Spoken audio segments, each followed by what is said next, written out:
तुमच्या सर्वांना माझं यूट्यूबचं अर्निंग ऐकायचं होतं तर माझं यूट्यूबचं अर्निंग आहे 1 लाख। खोटं वाटते? आता खोटं नका वाटू देऊ ना बाबा, खरंच सांगत आहे। माझं यूट्यूबचं अर्निंग किती आहे, कसं आहे आणि मी ते कसं घेतलं ते सर्व आजच्या व्हिडिओमध्ये मी तुम्हाला शेअर करणार आहे। तर चला। श्री स्वामी समर्थ, जय जय Swami Samarth. Shri friends, welcome back to my channel Mohini Hazare. कसे आहे तुम्ही? आय होप तुम्ही मस्त आणि मजेत असणार आहे। मी सुद्धा मस्त मजेत आहे। तर काल मी एक कम्युनिटी टाकली होती जिथे मी प्रश्न विचारला होता की तुम्हाला आता कोणता व्हिडिओ पाहिजे। मी त्या दिवशी सांगितलं ना की यूट्यूब चॅनल कसं ओपन करायचं, तर साधारणतः 4 ते 5 मला ताईंचे मेसेज आले की आम्ही सेम असं बघून यूट्यूब चॅनल उघडलेलं आहे। आता आम्हाला हे सांगा की आता याच्यातून व्हिडिओ पोस्ट कसं करायचं, एडिटिंग कशी करायची, कोणत्या ॲपमध्ये करायची, थंबनेल कसं लावायचं हे ते। तर तो व्हिडिओ सुद्धा मी लवकरच अपलोड करणार आहे। पण झालेलं असं की काल आमच्याकडे एवढा पाऊस झाला, दिवसभर लाईट वगैरे बंद होती, त्याच्यात मला ते स्वराच्या ॲडमिशनला जावं लागलं कारण त्याची ॲडमिशन करायची आहे आणि स्वराला तिकडे शाळेत पाठवायचं आहे, तर तिच्या पण ॲडमिशनची तयारी चालू आहे आणि शॉपवर पण बसावं लागते, त्याच्यामुळे चॅनलवर व्हिडिओ कमी पडत आहे। तर मला असं विचारतात सर्वजण की तुझं यूट्यूब पेमेंट कधी आलं, कसं आलं आणि किती आलं। तर आता मी तेच तुम्हाला सांगणार आहे की साधारणतः तुम्हाला सांगते की टिकटॉक बंद झाल्यावर ना मी ना यूट्यूब चॅनल उघडून ठेवलेलं होतं आणि तिथं मी टिकटॉकचेच व्हिडिओ टाकलेले होते आणि नंतर मग माझं लग्न झालं होतं, मी जॉब करत होती, त्याच्यामुळे मी त्या यूट्यूबवर काही काम आणि मेन म्हणजे मला माहीतच नव्हतं की व्हिडिओ कसे टाकायचे, एडिट कसे करायचं, थंबनेल कसं करायचं, त्याच्यातलं मला काही माहिती नव्हतं, त्याच्यामुळे मी काही यूट्यूबवर काम करत नव्हती। परंतु मग नंतर मी जॉब वगैरे सोडल्यानंतर मी प्रेग्नेंट होती स्वराजच्या वेळेस, तर मग मी म्हटलं की आता आपल्याला 7वा महिना आहे आणि ते म्हणतो ना आपण देवालाच माहिती असते आपल्या नशिबात काय आहे आणि देवच बरोबर आपल्याला मार्ग दाखवतो किंवा सुचवतो। तर देवानेच मला मार्ग दाखवलेला होता की माझ्यासोबत पुढं लय भयानक घडणार आहे, म्हणजे स्वराजचा आणि माझा जीव धोक्यात येणार आहे असं तसं विचार करायचा। तेव्हा माझं यूट्यूब चॅनल नसतं तर मी कोणत्या जनतेला मागणी केली असते पैशाची, जर मी सोशल मीडियावर म्हणजे नसतीस तर मी कसं आवाहन केलं असतं की मला मदत करा म्हणून। तर ते झालं। नंतर माझ्या डिलिव्हरीच्या वेळेस मला पैशांची गरज पडली। तुम्हाला सांगते की ज्या दिवशी स्वराज झाला त्या दिवशी बरोबर मला मेसेज आला की तुमचं पहिलं पेमेंट हे एवढं आहे आणि ते तुमच्या अकाउंटला येणाऱ्या 8 दिवसात ट्रान्सफर होणार। आणि म्हणजे माझा स्वराज मला इतका लकी लागला की तोच असताना मी चॅनल उघडलं, त्याच्यासाठीच मला मदत मागावी लागली आणि तिथून पासून तर आजपर्यंत कधीही मला हे 2 हात कोणासमोर पसरवायची वेळ आली नाही। परंतु त्यावेळेस मला ज्या लोकांनी मदत केली त्यांचे तर मी आभार नेहमी मानते। तर आणि काही लोक असे पण आहेत की मदत परत घेतल्यानंतरही म्हणजे त्यांनी काढली, कारण मदत जर तुम्ही एखाद्याला करता आणि ती काढता तर त्यापेक्षा ती मदत न करणे तेच योग्य। मला त्या लोकांचा पण म्हणजे असं हे वाटते की शिट यार, अशा फालतू लोकांकडून मी मदत घेतली की ज्यांनी मदतीच्या नावाखाली माझ्याकडून दुश्मनी काढून घेतली। म्हणजे मदत करण्याच्या मागे एक हेतू होता की वेळेनुसार आपण या मदतीचा फायदा उचलू किंवा या संधीचा फायदा उचलू। बरोबर दिलेले आहेत, मी त्यांचे पैसे ठेवलेले नाही आहे, त्यांचे काय कोणाचेच नाही ठेवले मी। जसे जसे माझ्याकडे पैसे आले तसे तसे मी प्रत्येकाचे पैसे परत केले।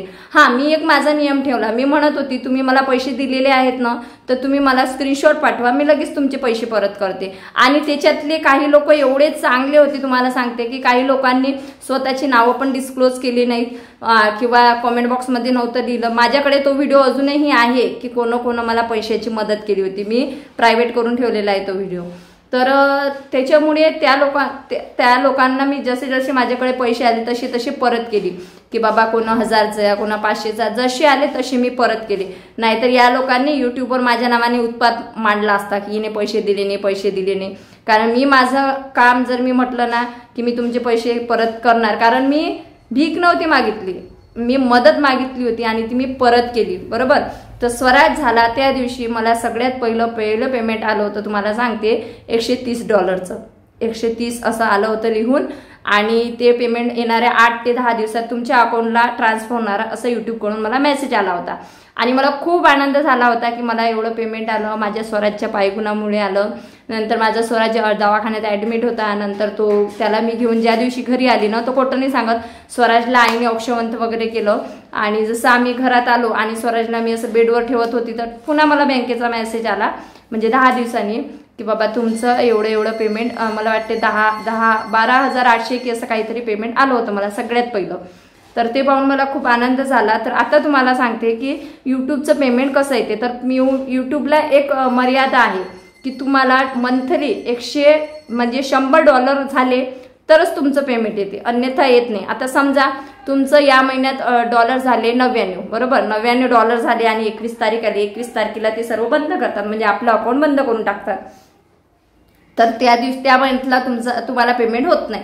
परंतु मग दुसऱ्या महिन्यात तुमचे जर $40 झाले तर मागच्या महिन्यातील 90 आणि या महिन्यातील 40, तर असे तुमचे किती होतात, $130. तर तुम्हाला $130चं पेमेंट येते. आणि असं नाही की तुमचे आता तिथं डॉलर जमा आहे मग ते चालले जातात, तुमचे डॉलर कुठंही जात नाही. तुमचे $100 झाले की तुम्हाला यूट्यूब पेमेंट पाठवतो.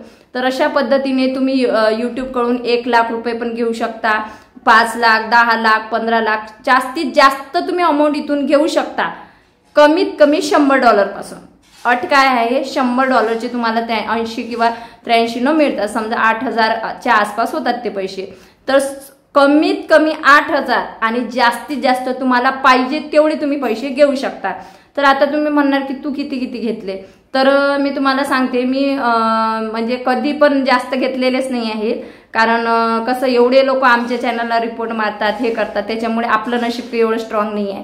परंतु देवाचं एक हे की दुसऱ्याच्या हाताखाली काम करून 10-12 हजार भेटले असते तेवढेच मी माझ्या यूट्यूबवर कमावते. त्याच्यानंतर दुसरं म्हणजे असं आहे की माझी यूट्यूबची अर्निंग, तर माझी यूट्यूबची अर्निंग विचारल्यापेक्षा माझ्या प्रमोशनची अर्निंग छान आहे. की मला ते पण यूट्यूबचे पण आभारच आहे, कारण माझं जेवढं चॅनल आहे ना, जेवढी ID आहे त्या IDवर प्रमोशनचे छानपैकी पैसे येतात आणि त्याच्यातून मी महिन्याला 15 ते 20 हजार कमावते फक्त प्रमोशनचे.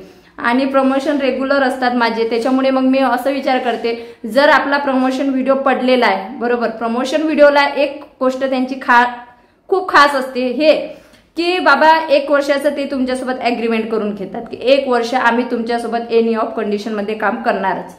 त्याच्यानंतर दुसरी त्यांची अट हे असते, म्हणजे हे असते, एक गोष्ट हे चांगली आहे की त्यांना व्ह्यूज येण्याशी नाही येण्याशी काही त्यांना फरक पडत नाही. तुमचा व्हिडिओ पडला, तुमची अमाऊंट तुमच्या खात्यात, एवढं छान त्यांचं काम असते. आणि ते मला खूप आवडते. ते आता मी जर कुठं काम केलं तर मला आमचं खेडगाव तर एवढं आहे की इथं 3 ते 4 हजार महिन्याच्यावर काम मिळत नाही. मग मी हॅपी आहे. जरी मला यूट्यूबकडून आता 10 किंवा 12 हजार येत असतील तरी पण मी खुश आहे, हॅपी आहे. कारण भेटीन त्यात माणसाने समाधान मानलं पाहिजे, जास्त हाव केली नाही पाहिजे. मग आपण म्हणतो ना की एका भाकरीच्या नादात हातातली अर्धी भाकर सुद्धा सुटून जाते. त्याच्यामुळे टाकत राहायचं काम. ज्या लोकांचं यूट्यूब व्हायरल होत नाही आहे, एक ना एक दिवस व्हायरल जरूर होणार, टेन्शन घेऊ नका. कारण यूट्यूब हाताळणारी व्यक्ती ही ना मशीन आहे, त्याच्यामुळे जो रेग्युलर काम करेल त्याला एक ना एक दिवस यूट्यूबवर सक्सेस मिळणारच. आणि कसं आहे, यूट्यूब प्रत्येकाला म्हणजे चान्स देते. आधी आम्हाला दिला, आता दुसरे क्रिएटर आहे, मग दुसरे येतील.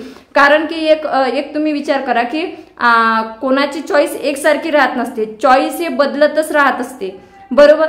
पण मी माझ्या यूट्यूबवरून छानसं घर घेतलेलं आहे, प्लॉट घेतलेला आहे, मुलांचं शिक्षण पाणी, माझ्या मुलीसाठी थोडंसं गोल्ड करून ठेवलं, मुलासाठी पण थोडंसं गोल्ड करून ठेवलं, माझ्यासाठी पण कामापुरतं आहे.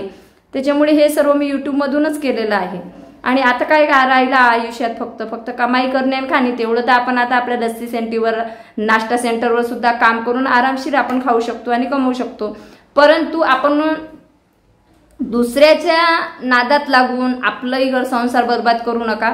जे तुम्हाला छानपैकी कंटेंट येत असेल, स्टोरी चॅनल म्हणा, कार्टून चॅनल म्हणा, समजा कोणी छान पदार्थ करते ते चॅनल म्हणा, डिझाईनचं म्हणा, आणि असं वेगवेगळे खूप कंटेंट आहे, त्या कंटेंटवर तुम्ही सुद्धा काम करा, भरपूर छान यूट्यूबपासून अर्निंग मिळवा.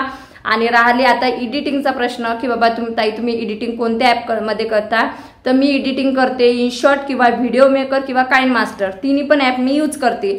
परंतु मला सगळ्यात सोपी ॲप जाते तो InShot आणि व्हिडिओ मेकर. त्याच्यावर तुम्ही एडिटिंग सुद्धा छान करू शकता, एखाद्याचा दुसऱ्याचा साऊंड सुद्धा घेऊन तुम्ही काम करू शकता. आणि काही लोक कसे म्हणतात की तुम्ही त्याची कॉपी मारली, कॉपी मारणं सुद्धा सोपी नसते. तुम्हाला त्याच्यात व्हॅल्यू तुमची ऍड करावं लागते. काहीतरी तुम्हाला डिफरन्स करावं लागते। समोरच्याचा जर हिंदी असेल तर आम्ही लोक मराठीत तो रिक्रिएट करून दाखवतो, थोडासा चेंजेस करतो, तो तुम्ही हिंदीमध्ये पाहता, मराठी लोक मराठीवाल्यांचा पाहता, बस एवढंच। तर चला, भरपूर लोकांना माझं यूट्यूबचं पेमेंट ऐकायचं होतं, तर हे आहे माझी यूट्यूबची जर्नी। असं मला यूट्यूबचं पेमेंट येते, परंतु मला प्रमोशनचं छान पेमेंट येते, ज्याच्यावर माझं घर चालते आणि मी त्याच्यात पण हॅपी आहे, कारण वरचा देव आहे आपल्यासोबत, टेन्शन घेऊ नका। आणि माझं काम जसं आहे तसंच मी चालू ठेवत असते। एखाद्या दिवस व्हिडिओ नाही आला तर जास्त टेन्शन नका घेऊ, कारण की कसं आहे, कामाचे सध्या जास्त माझ्या मागं वाढलेले आहेत, कारण माझा स्कोप सध्या आहे पूर्ण माझ्या नाश्ता सेंटरवर, कारण आपला नाश्ता सेंटर आता आपल्याला पुढे न्यायचा आहे आणि माझ्या नवऱ्याला आता मला बिझनेसमॅन बनवायचं आहे। तर चला, तुम्हाला ही माहिती आवडली असेल, व्हिडिओ आवडला असेल तर लाईक, कमेंट, शेअर, सबस्क्राईब करा। भेटूया आपण लवकरच नवीन व्हिडिओमध्ये। आणि हो, आता याच्यानंतर व्हिडिओ येणार आहे तो एडिटिंगवर, की व्हिडिओ एडिटिंग कशी करायची। ओके, तर चलो, बाय बाय। श्री स्वामी समर्थ सर्वांना।